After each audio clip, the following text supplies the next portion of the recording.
એક ભાઈ પોલીસ કસ્ટડીમાં હતો, એમાં એના ઓળખીતા નીકળ્યા, એને બારીએ જ જોયું, લે એલા કે તું અહીંયા, તો કે હા અહીંયા. કેમ? એ કે હું તો મહિના 20-25 દી અહીં હોય.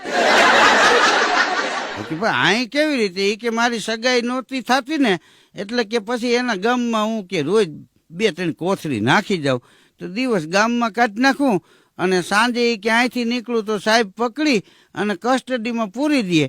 તો મને અહીંયા મજા આવે એ કે ઉપર પંખા ફરતા હોય ને પાથરવાની ચટાઈ ને ઠંડા પાણીની માટલી, સવારમાં ઉઠું તો ચા ને ગાંઠિયા આવે ને પાછા સાહેબ મને કે કાઢી મૂકે. તો વળી કે ગામમાં જઈને શું પૂછો છો મુજને, હું શું કરું છું? આ કસ્ટડીમાં એ કેમ આ જારીના કેટલા હળિયા છે ને મોટા, એ મને ખબર છે, બોલો. અને આ માટલીમાં પાણી કોઈ સાદું પાણી નહીં હો મોટા, એ કે હા આરો પ્લાન્ટનું પાણી ફિલ્ટર થયેલું એમ. કોઈ જેવી તેવી અહીંયા કઈ સગવડતા તમે જોવો કેટલી છે ને, વાં બાયણે મચ્છર કરડે એના કરતા ધક્કો મારીને પૂરજે. હું તો ધક્કાની રાહ જોતો, ધક્કો લાગ્યો નથી, કાંઈ કસ્ટડીમાં ગળ્યો નથી અને લંબાવી દઉં.